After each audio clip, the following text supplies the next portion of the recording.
Vamos a retomar, voy a presentarles de nuevo el PPT.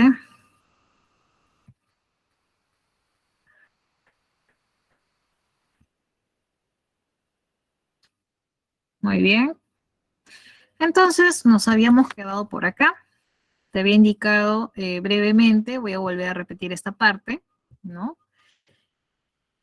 Que en la historia de la Tierra hubo 5 extinciones masivas. Los periodos más importantes fueron el Pérmico y el Cretácico. Recuerda que al final del Cretácico es donde se extinguieron o se eliminaron a los dinosaurios. Recuerda que allí ocurrió pues la llegada de un meteorito y una actividad volcánica severa que ocasionó obviamente la extinción de estos individuos.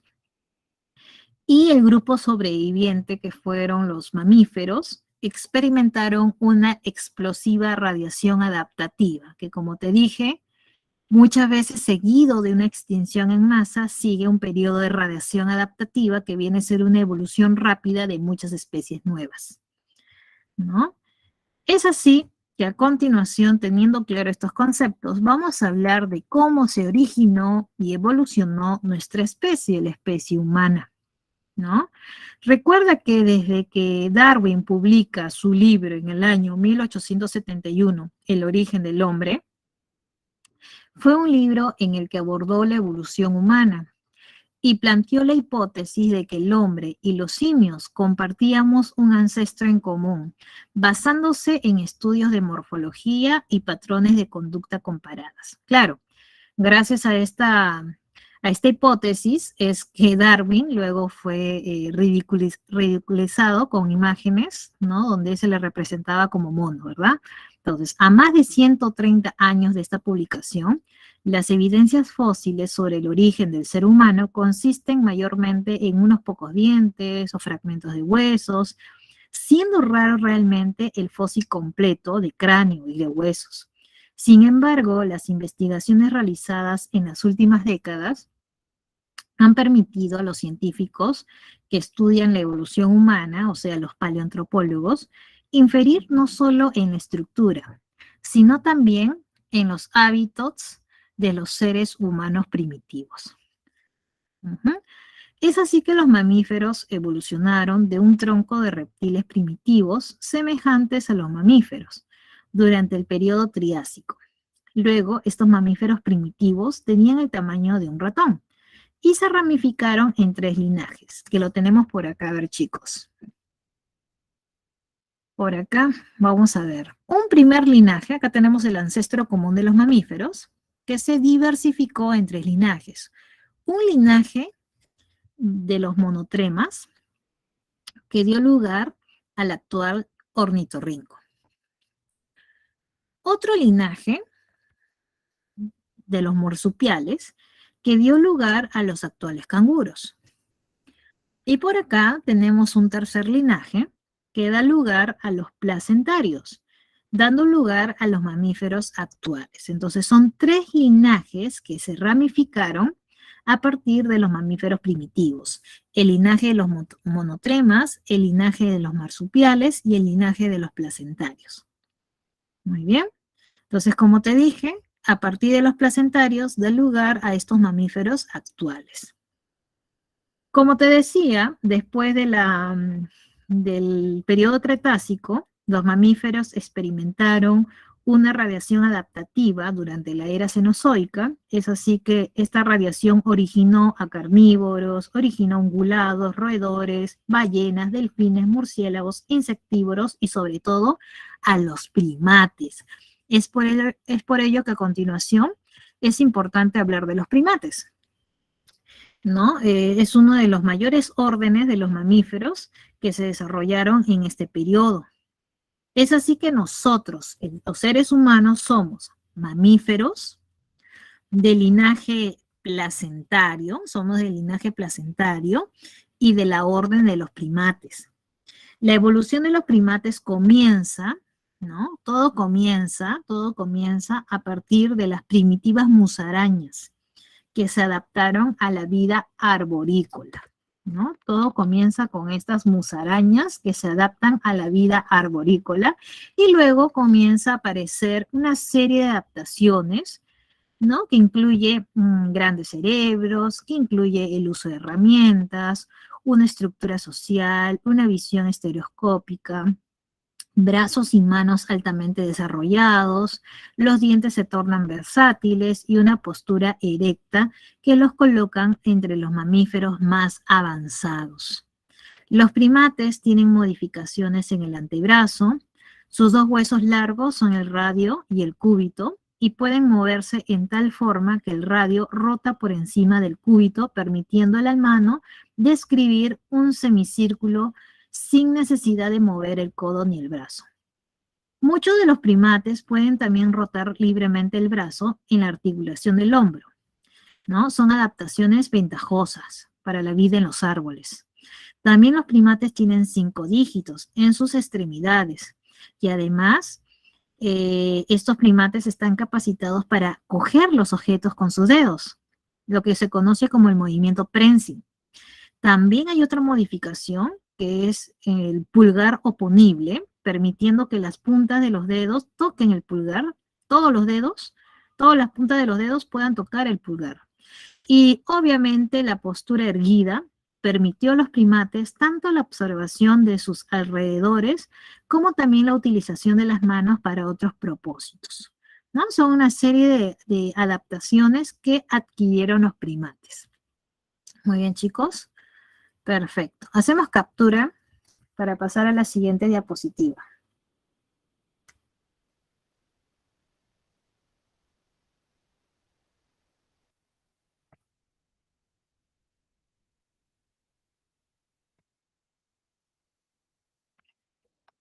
Muy bien.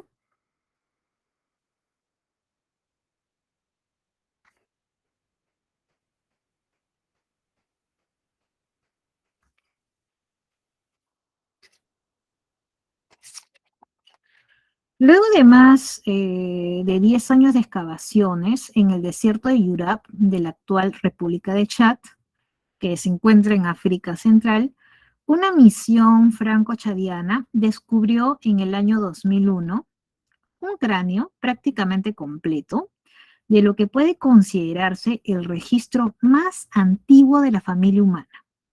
Su antigüedad ronda entre los 6 a 7 millones de años. Estamos hablando, ¿no?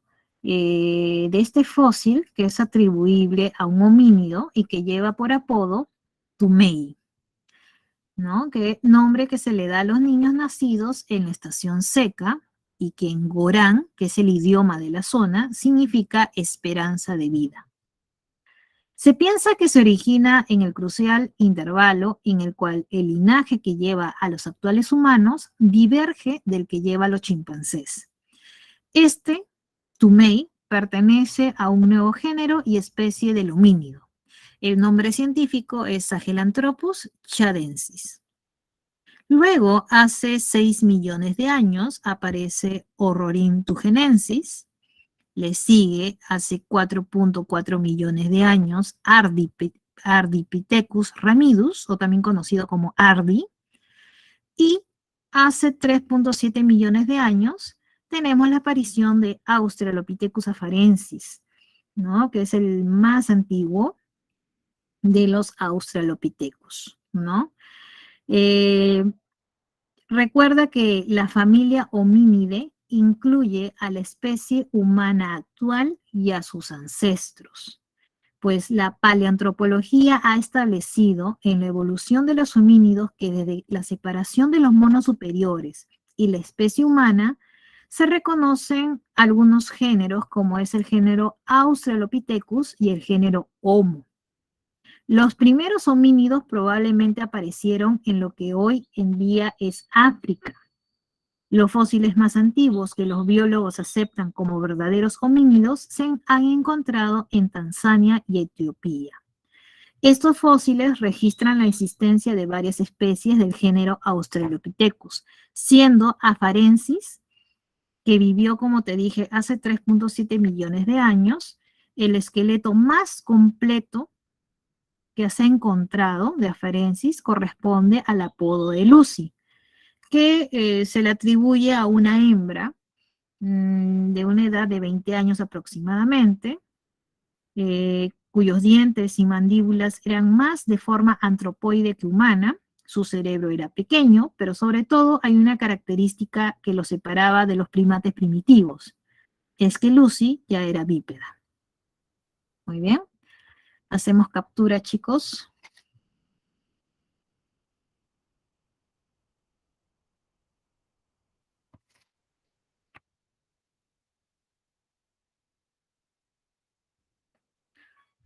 Muy bien, y acá tenemos a continuación, como te decía, dentro de la familia Homínide teníamos a los géneros Australopithecus y el género Homo, ¿no? Ya te había mencionado acerca de los Australopithecus. Recuerda que los Australopithecus eran los homínidos más antiguos, ¿no? Que se encontraron sus restos en la zona de África, África del Este, ¿no? Recuerda que su capacidad cerebral era de 400 centímetros cúbicos, era bastante pequeño el cerebro de estos individuos, ya andaban erguidos, ¿no? Y tenían una estatura aproximadamente de 1,20 m. Luego, el siguiente género del homínido fue el género Homo. Es el género al cual pertenecemos nosotros, los seres humanos modernos, ¿no? Los miembros primitivos de este género tenían el cerebro más grande que los Australopithecus y sus dientes eran más parecidos a los de los seres humanos modernos. Hay evidencia, por ejemplo, que Homo habilis, si lo tenemos por acá, Homo habilis, usaba herramientas. Este homínido vivió hace cerca de 2 millones de años, ¿no? Y por lo tanto apareció cuando todavía vivía ciertos Australopithecus. Los científicos luego han dado el nombre de Homo erectus a los fósiles de homínidos que fluctuaban entre la edad de 1,5 a 0,5 millones de años. Esta especie es un homínido encontrado ya fuera de África, en la distante China, en Java también. El tamaño de su cerebro variaba desde un volumen de 800 hasta 1.300 centímetros cúbicos. Y junto con los restos fósiles de Homo erectus se han encontrado ya restos de hogueras, ¿no? Entonces, el uso controlado del fuego es un indicativo ya de inteligencia por parte de Homo erectus. Además, Homo erectus hacía hachas de piedra y otras herramientas. Uno de los esqueletos más completos de Homo erectus corresponde al niño de Turkana, que habría tenido entre 10 a 12 años, ¿no? Cuando falleció, y ya presentaba una altura de 1,65 m, con una capacidad craneal de 880 centímetros cúbicos. No hay evidencia que demuestre qué le ocurrió finalmente a Homo erectus, ¿no? Los últimos fósiles que se conocen de él son de hace aproximadamente 500.000 años, ¿no?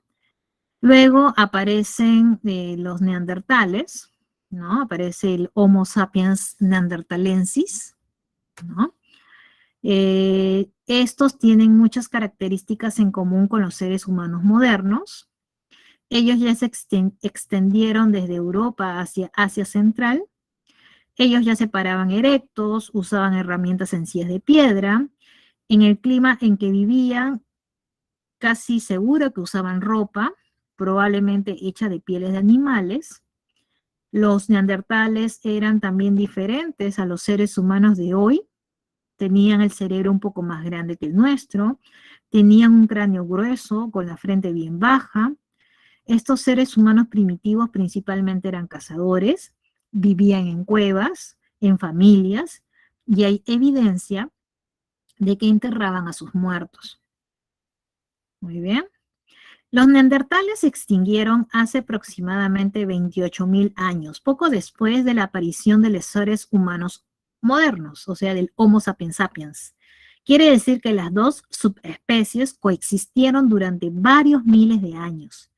pero por alguna razón los neandertales murieron. Y a medida que desaparecían, los neandertales fueron reemplazados por un grupo conocido como el hombre de Cromañón o el Homo sapiens sapiens. Este grupo de Homo sapiens son semejantes físicamente a los seres humanos modernos. Los cromañones eran cazadores-recolectores y hacían una variedad de herramientas de piedra. En las cuevas donde vivían, producían obras de arte representando a los animales que cazaban.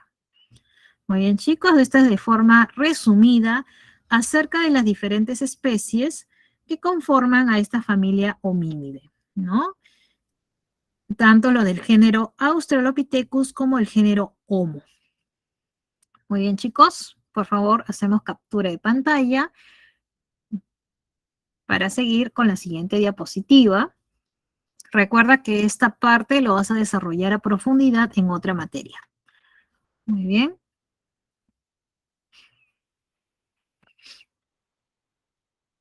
Bien, chicos, si no hay dudas y todo está claro hasta el momento, vámonos con el último tema de la clase. El último tema de la clase corresponde a la taxonomía. Recuerda que desde épocas muy antiguas, el hombre expresa su preocupación frente a la diversidad de cosas, de seres vivos que lo rodeaban. En un principio el hombre observaba, diferenciaba plantas y animales que despertaron su curiosidad o que le eran útiles o que de repente causaban algún daño. Pero después les puso nombre, los ordenó, los clasificó de acuerdo al desarrollo de las ciencias naturales. La taxonomía es una palabra compuesta de origen griego que significa ley o norma de ordenación. La taxonomía es la ciencia de la clasificación de los seres vivos. Linneo, ¿no?, estableció este término, ¿no? Y estableció un sistema de clasificación y una nomenclatura universal, así como las descripciones concisas. Y una de las razones para clasificar a los seres vivos era ese deseo que te mencionaba, el de ordenar, el de organizar. Es así que esta ordenación sistemática condujo a la clasificación de los seres vivos en diferentes categorías o taxa. Y estas son las principales categorías. Tenemos por acá las principales categorías taxonómicas. Siendo la máxima categoría la categoría dominio. Le sigue luego reino, filum o división, clase, orden, familia, género y especie. Recuerda que antes del año 1969, la máxima categoría era reino. Quiere decir que la categoría dominio es reciente. Fue propuesta hace poco, en los años 90, en el siglo XX, por Carl Guss. Esto es debido a estudios de filogenia y bioquímica que se realizó. Se puede establecer una última categoría, que es la máxima categoría taxonómica. Pero antes del siglo XX, antes de los años 90, la máxima categoría fue reino. Es por eso que de repente en algunos textos se considera todavía los 5 reinos establecidos por Whitaker. El reino monera, protista, fungi, plantae, animal, ¿no? Pero ahora, después de los 90, ya se utiliza la categoría máxima dominio. Muy bien, chicos. Entonces, recuerda que la especie viene a ser la unidad fundamental de la clasificación y constituye un grupo de organismos similares, con estructura y función idénticas, que en la naturaleza solo se reproducen entre sí y tienen un ancestro en común.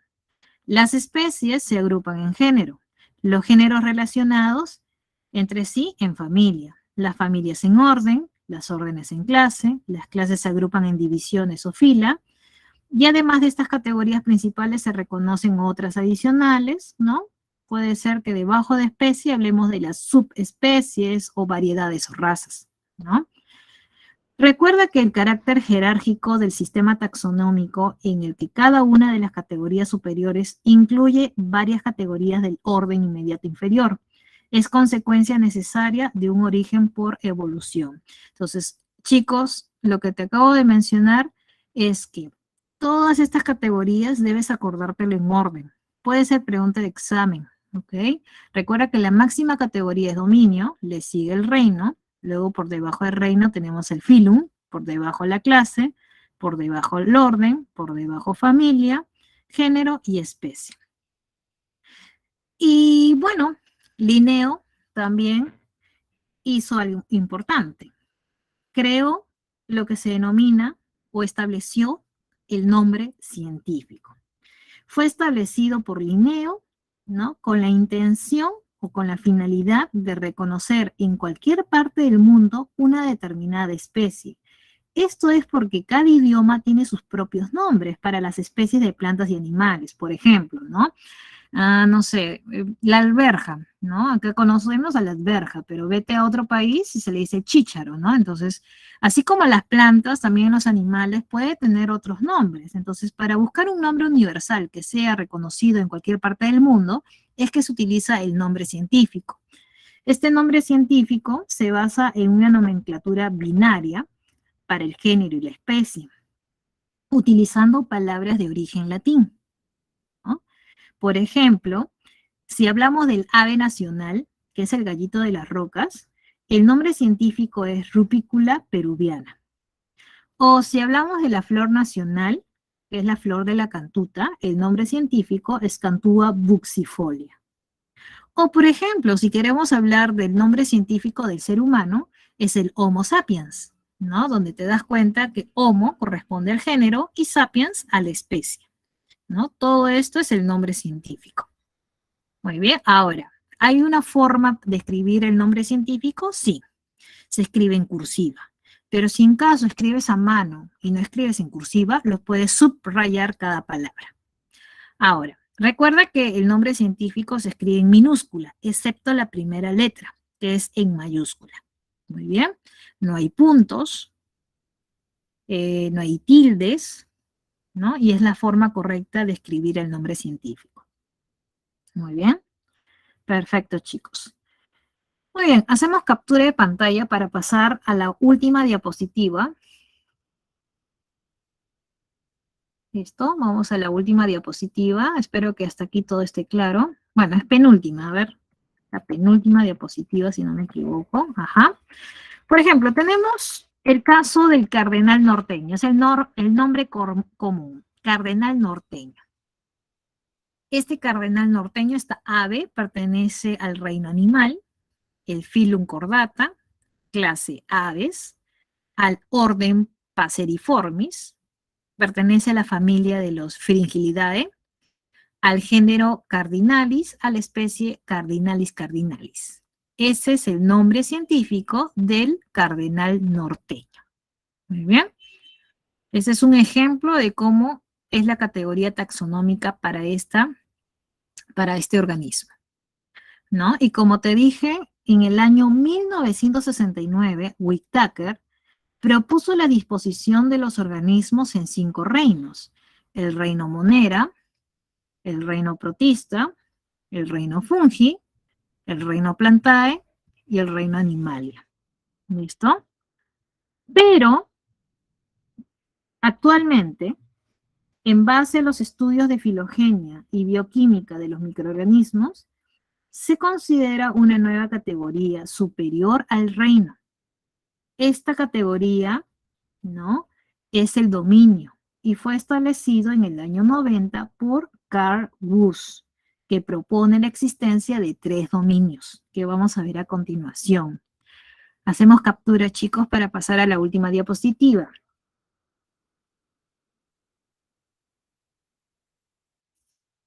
Ahí. Muy bien. Y esos son los 3 dominios propuestos por Carl Woese.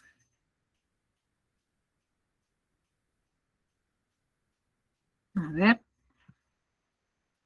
Tenemos acá al dominio Arqueobacteria, al dominio Bacteria, al dominio Eucaria. Son 3 dominios.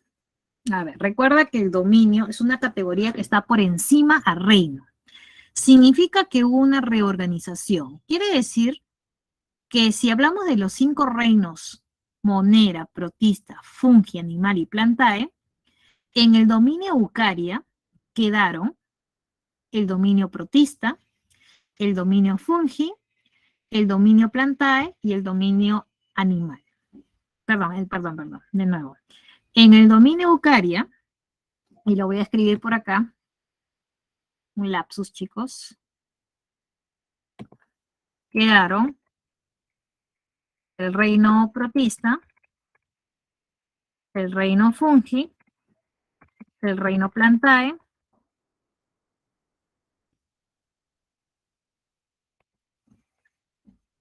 y el reino animal.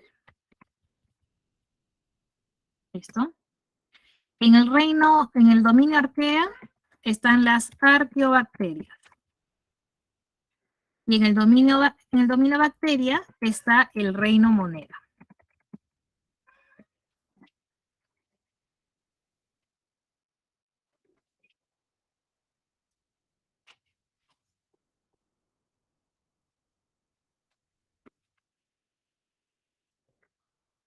¿Listo? De esa manera se van a redistribuir los reinos establecidos por Whittaker. Nuevamente, recuerda que la categoría máxima hasta la fecha es dominio. Y por debajo del dominio están los reinos. En el dominio bacteria están todos los integrantes del reino monera, con excepción de las arqueobacterias. Las arqueobacterias salen como un dominio aparte, recordando que las arqueobacterias son aquellas bacterias que vivían en ambientes extremos. En el dominio eucaria teníamos ahora al reino protista, al reino fungi, plantae y animalia. Muy bien, hasta ahí espero que esté claro. Ahora, ¿qué te pueden preguntar en el examen? Este cuadro comparativo, ¿no?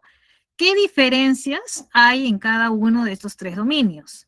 A nivel de células, por ejemplo, en el dominio arqueobacteria, las células de los integrantes de estos individuos van a ser células de tipo procariota. Bien sabemos que una célula procariota es aquella célula que carece de organelas, que carece de núcleos. En la membrana lipídica de estas arqueobacterias van a haber enlaces de tipo éter ramificado, y en cuanto a las paredes celulares, carecen de péptidoglucano. En el dominio bacteria, igual, las células van a ser de tipo procariota, carecen de organelas, carecen de núcleo. Y en la membrana lipídica están enlazados por éster no ramificados. En su pared celular encontramos el péptidoglucano. Y finalmente, en el dominio eucaria, las células van a ser del tipo eucariota. Quiere decir que poseen organelas, poseen núcleo, y en cuanto a su membrana lipídica, están enlazados por éster no ramificados. Claro, y carecen de péptidoglucano a nivel de pared celular. Estas diferencias o semejanzas debes acordarte, debes repasar, porque puede ser pregunta de examen, chicos. Muy bien, hasta ahí espero que todo esté claro. Listo, chicos, si hubiese alguna consulta adicional, por favor, indícamelo a través del chat para poder responderlo. Si hasta acá todo lo tenemos claro, vamos a trabajar a continuación con la separata de esta semana. Te doy unos segundos para que puedas descargar la separata. Si la tienes impresa, mucho mejor, chicos. A ver, te doy unos segundos. Entonces, lo que voy a hacer a continuación, lo vamos a trabajar de esta manera. Voy a mencionarte, voy a leer la pregunta y me voy a ubicar en la diapositiva relacionada a la pregunta de la separata. Muy bien. Entonces, de esa manera vamos a trabajar. A ver, me voy a la diapositiva anterior para que le puedan hacer captura de pantalla. Ahí está. Muy bien. Perfecto. Ahora sí. Me voy a la separata, chicos. ¿Estamos preparados? ¿Ya descargaron su separata? ¿La tienen impresa? Muy bien. ¿Listo?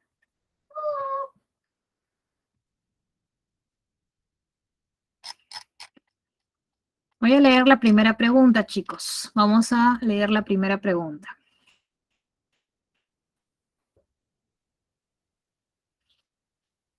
Ah, ya. Antes de desarrollar la separata, tienen una duda por acá. Ya. Muy bien. Estas son las categorías taxonómicas. Hay un carácter jerárquico, hay un orden jerárquico, donde la máxima categoría, la máxima, o sea, la que está por encima, corresponde al dominio. El dominio es la máxima categoría. Pero recuerda que el dominio, de repente en algunos libros anteriores al año 90, no vas a encontrar esta categoría, porque esta categoría es reciente. Después del año 90, se le conoce que la máxima categoría es el dominio. Muy probablemente textos anteriores, ¿no? Vas a encontrar que la máxima categoría viene a ser el reino. Por debajo del reino encontramos el filum o división. Por debajo de división, clase. Por debajo de clase, orden. Por debajo de orden, familia. Género, especie, ¿no? Muy bien.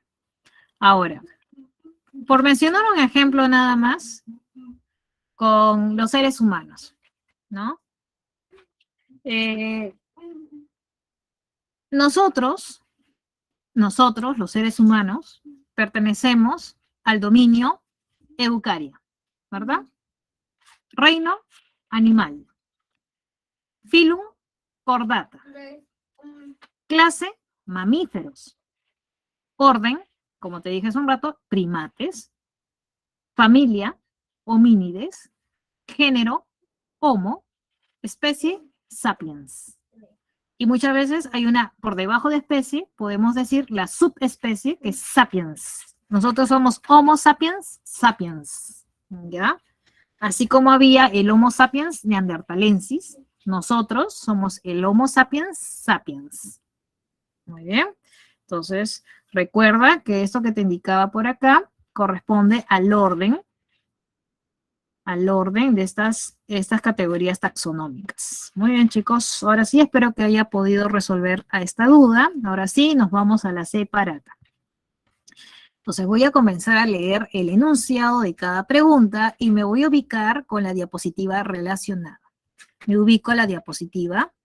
La primera pregunta está relacionada con las teorías del origen de la vida. Muy bien. Te dice, por ejemplo, la primera pregunta. La primera pregunta te dice, durante el siglo XVII, la idea del surgimiento de ratones y gorgojos a partir del trigo en presencia de ropa sucia expresa un pensamiento relacionado con la teoría. O sea, ¿cuál teoría que está cerca o relacionado con el origen de la vida? ¿Cuál será? ¿La generación espontánea? ¿Será la cosmogónica? ¿O será la quimiosintética? ¿Cuál será la clave, chicos? Dice que la vida surge, ¿no? O mejor dicho, los ratones surgen a partir del trigo y de presencia de ropa sucia, te dice por acá.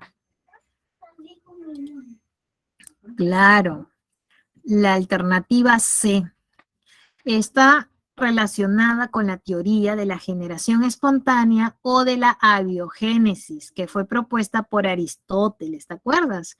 Que se fundamentaba en que la vida surge de la materia inanimada o de sustancias en putrefacción. Por ejemplo, en el siglo XVII, Van Helmont llegó a escribir una receta para dar origen a ratones en 21 días.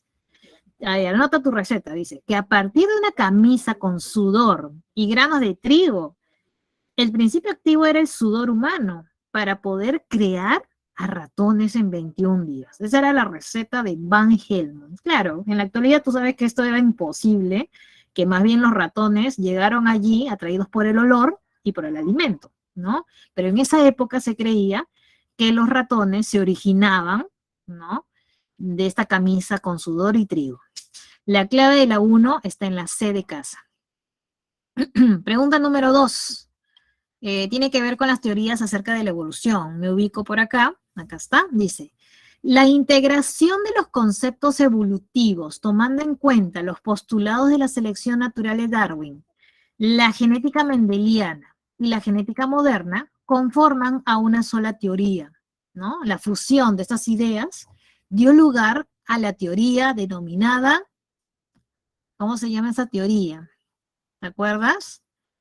El neodarwinismo engloba a las teorías de la evolución, ¿no? Estas teorías, como te dije, modificó la teoría propuesta por Darwin al incluirle principios genéticos, que es la teoría moderna de la evolución o neodarwinista. Muy bien. Por lo tanto, la clave de la 2, ¿cuál es la clave de la 2, chicos? La B de bueno. Perfecto, chicos. Perfecto. Vámonos con la pregunta número 3. A ver, sigo en la misma diapositiva. Te dice, en 1885, un botánico describió las características de una planta de origen americano introducida en Europa.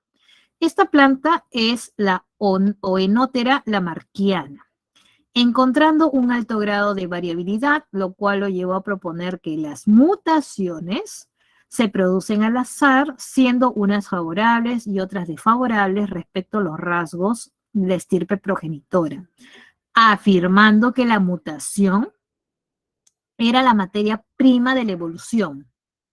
A ver, ¿quién puede ser este botánico? A ver, que te diga que la mutación era la materia prima de la evolución. ¿Quién será? ¿De quién estamos hablando? ¿Quién será? Y ahí lo tienes, ¿no? Exacto. Hugo de Bryce. Perfecto. Hugo de Bryce. 3A de avión. 3A. Muy bien, chicos. Pregunta número 4. Me ubico. A ver, eso tiene que ver con teorías del origen de la vida. Acá está. Existe una teoría que explica la evolución molecular en el mar primitivo. La siguiente imagen representa un proceso de polimerización donde a partir de moléculas simples se formaron moléculas complejas. ¿Te acuerdas que te dije, no? A partir de moléculas simples se obtuvo o se logró aislar moléculas complejas, moléculas orgánicas.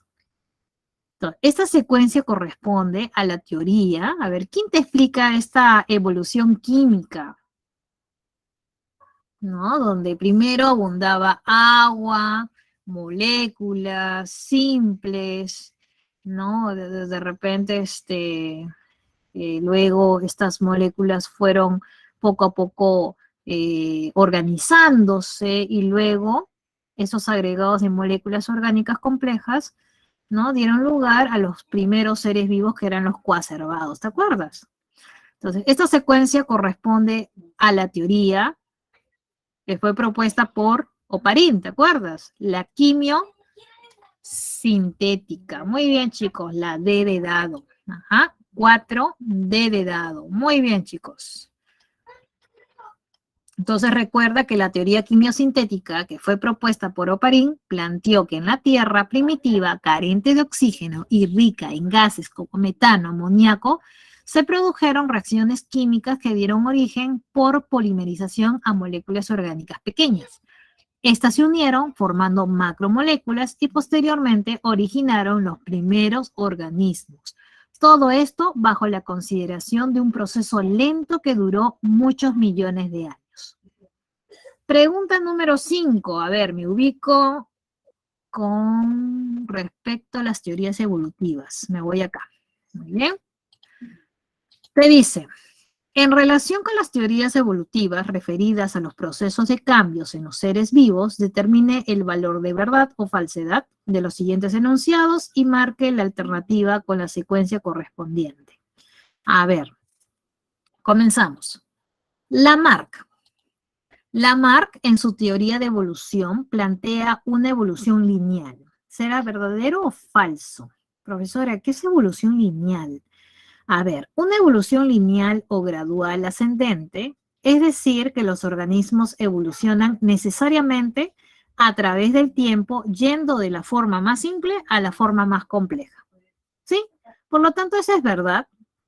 Lamarck apostaba por una evolución lineal. Verdadero. Siguiente. La lucha por la supervivencia no está relacionado con el aumento de la población. Eso es falso, porque más bien porque había muchos descendientes y poco alimento, es que se creaba la lucha por la existencia. Recuerda que Darwin manifiesta que debido a la gran cantidad de individuos en una población, estos tienen que competir para lograr su permanencia y reproducción. Por lo tanto, el segundo enunciado es falso.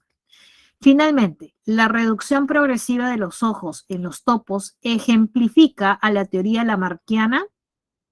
Claro, verdadero. Recuerda que Lamarck apostaba por la ley del uso y desuso, ¿no? Que manifiesta que el uso frecuente de un órgano lo hace desarrollar, pero la falta constante de su uso de un órgano lo debilita gradualmente y acaba por hacerlo desaparecer.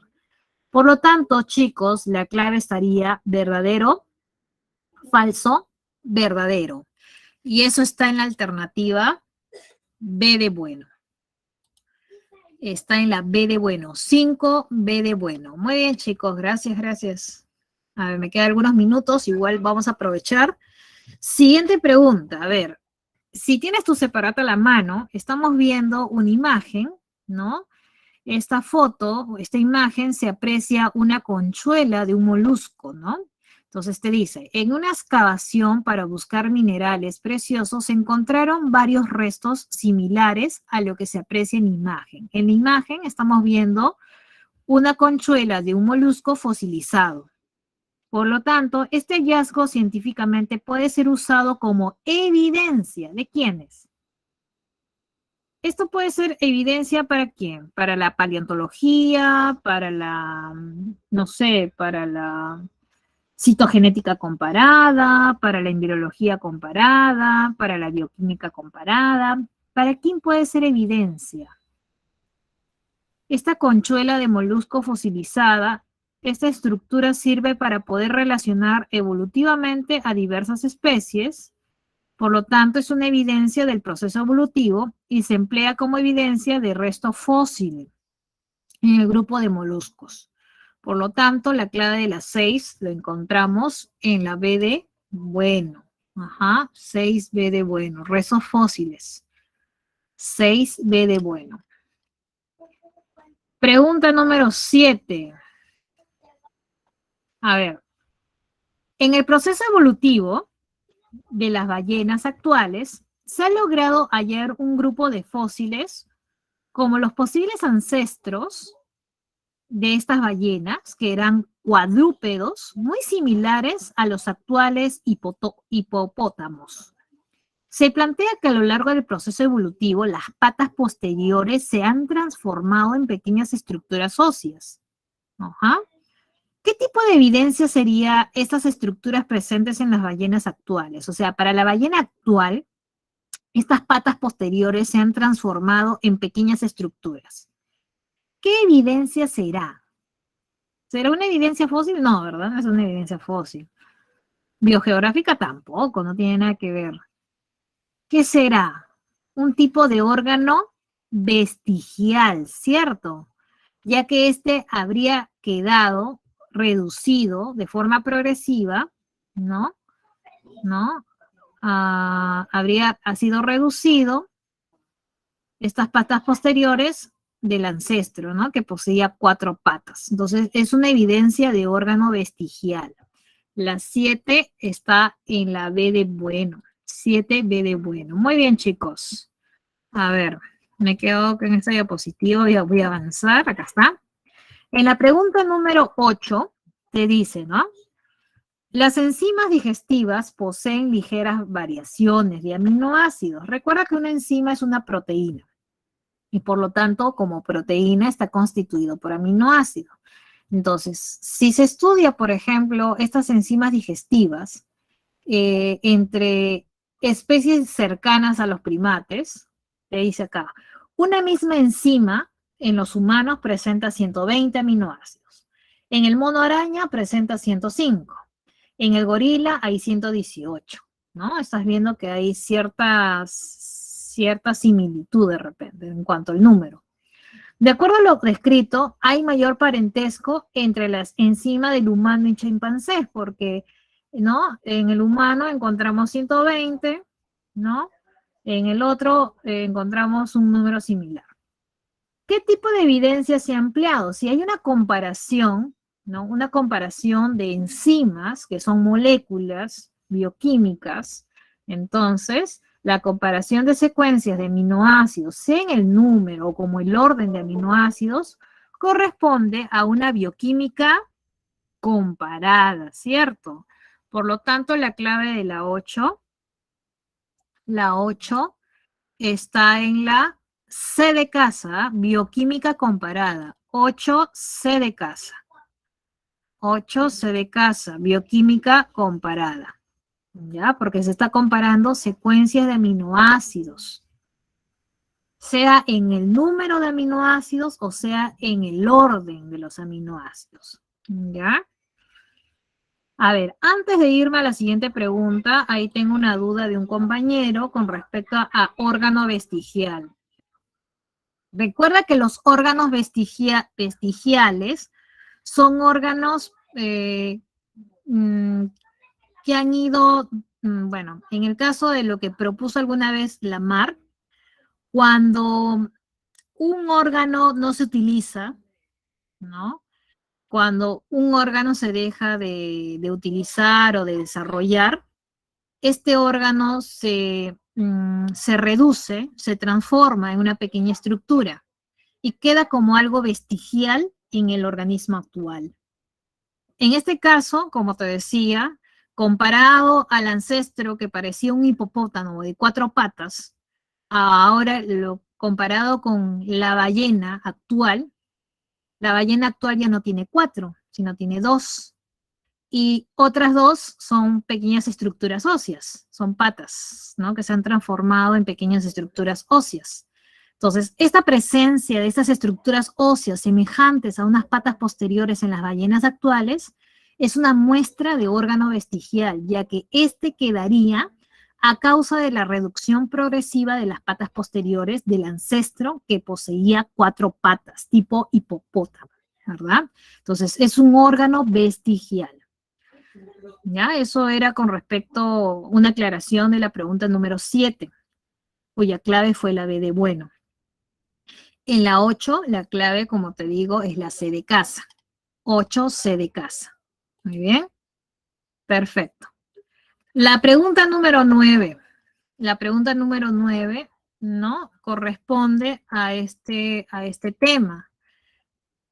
¿Cuál sería el orden correcto para un proceso hipotético de especiación?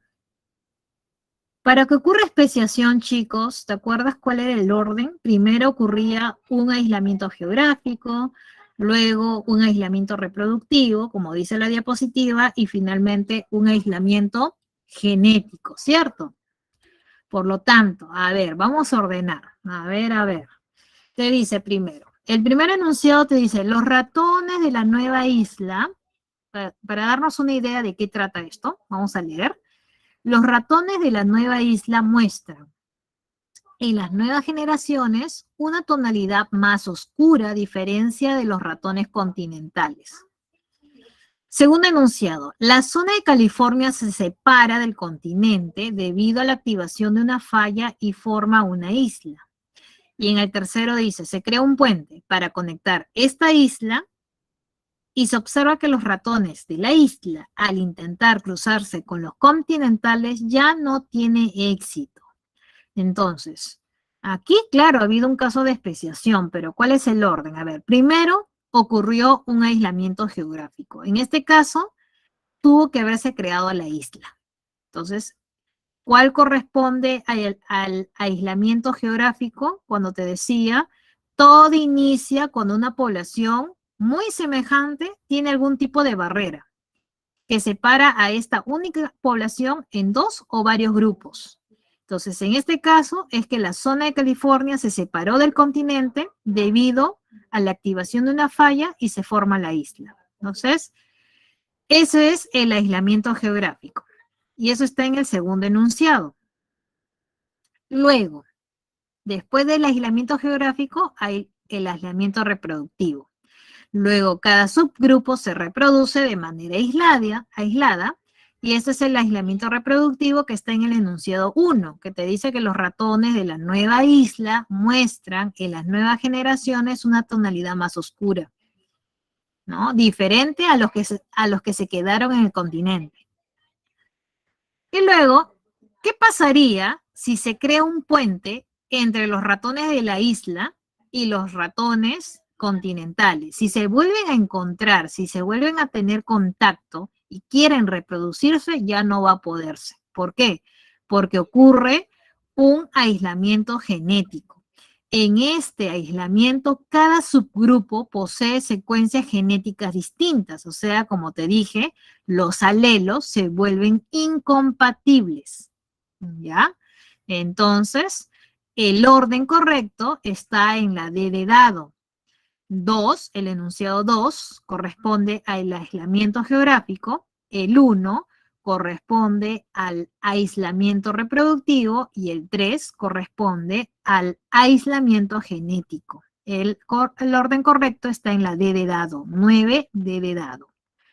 ¿Listo? Muy bien, chicos. Vámonos con la siguiente pregunta. Hasta ahí vamos bien. Muy bien. A ver. Nos vamos con la siguiente, que es la número 10. El cambio climático está llevando que muchas especies desaparezcan en pocos años. Las especies que sobreviven aún deben competir con la expansión humana, limitando los ambientes donde pueden desarrollarse. Imagínate que los seres humanos nos extinguimos. De un momento a otro, desaparecemos. ¿Qué tipo de evento evolutivo se llevaría a cabo luego? O sea, como te dije, a lo largo de la historia evolutiva han sucedido fenómenos naturales que han causado la desaparición de muchas especies, considerado o llamado extinción de masa. Pero luego de este evento sucede una aparición de especies nuevas, conocida como radiación adaptativa. Quiere decir que un evento evolutivo que se llevaría luego de la extinción humana sería una radiación adaptativa. Por lo tanto, la clave de la 10 está en la A de avión. 10, A de avión. Pregunta número 11. Pregunta número 11. Nos vamos acá. El proceso evolutivo humano hace unos 4 millones de años se dio durante una transición climática, donde las frondosas selvas dejaban espacio para las sabanas africanas. Al encontrarse los árboles más distantes entre sí, fue necesario que los primates descendieran de unos árboles y se trasladasen a pie a otros en busca de alimento y refugio. Esto generó uno de los primeros cambios morfológicos en nuestro proceso evolutivo. A ver, ¿cuál fue este cambio? Para poder trasladarnos de un árbol a otro árbol, ¿qué tuvo que haber cambiado? ¿Qué tuvo que haber aparecido? O sea, entre los cambios que posibilitaron el bipedismo, ¿cuál estaría, chicos? ¿Cuál sería la clave de la 11? Ajá, la D de dado, muy bien, la forma y tamaño de la pelvis, nuestro fémur y rodillas, ¿no? Entonces, eso es lo que posibilitó el bipedismo. 11 de dado, muy bien, chicos. 11 de dado. En la pregunta número 10, bueno, la pregunta número 10 te dice, es que hay una forma de interpretarlo, ¿no? Te dice acá, retomando la pregunta número 10, acá cuando te dice si los seres humanos nos extinguimos de un momento a otro, ¿qué tipo de evento se llevaría a cabo? O sea, ahí debió haber dicho qué tipo de eventos evolutivos se llevaría a cabo posteriormente, ¿no? Entonces, ahí podríamos seleccionar, como te digo, la radiación adaptativa, ¿ya? ¿No? Eso es lo que se quería referir este enunciado. ¿Qué tipo de evento evolutivo se llevaría a cabo posteriormente una vez que se dio la extinción en masa de los seres humanos? ¿Ya? Obviamente, si desaparecemos nosotros los seres humanos, va a tener que haber un grupo de individuos que evolucionen rápidamente debido a la desaparición humana. Por eso que la clave se mantiene en la A. ¿Ya? Entonces recuerda que te preguntan ahí por el tipo de evento que se llevaría a cabo. O sea, se entiende que se llevaría a cabo posterior a la extinción humana. La pregunta número 12, ¿no? La pregunta número 12, no te preocupes que en breve te voy a dar las claves de todas las preguntas, si alguno no copió de repente. La pregunta número 12 corresponde a esta diapositiva. Te dice, los Homo sapiens sapiens aparecieron hace 100.000 años. El género Homo surgió hace 2 millones de años. A este género, o sea, el Homo, le precede, acá está, Australopithecus. Y a al Australopithecus, le precede el género, ¿cuál género? Y este es el orden cronológico de los géneros de los representantes homínidos. Primero, el más antiguo es Sahelanthropus, le sigue Horrorin, le sigue luego Ardipithecus, le sigue luego Australopithecus y finalmente el género Homo. Por lo tanto, le precede a Australopithecus, le precede el género Ardipithecus. La clave de la 12 está en la B de bueno. A ver, chicos, me ganó la hora. Te dicto las claves de la 13. La 13, la clave está en la A. La clave de la 14 está en la C. Y la clave de la 15 está en la A de avión. ¿Listo? Voy a proceder a pasarte las claves mediante el chat. Es más, lo estás viendo a continuación. Muy bien. Paso las claves. Muy bien. Listo, chicos, mil disculpas, me pasé unos minutitos. Recuerden, si quedó alguna duda, no quedó claro algo, recuerde que tenemos a nuestra disposición el multichat. ¿Listo? Igual ustedes pueden volver a repetir, pueden volver a escuchar esta clase, chicos. Nos vemos, hasta luego.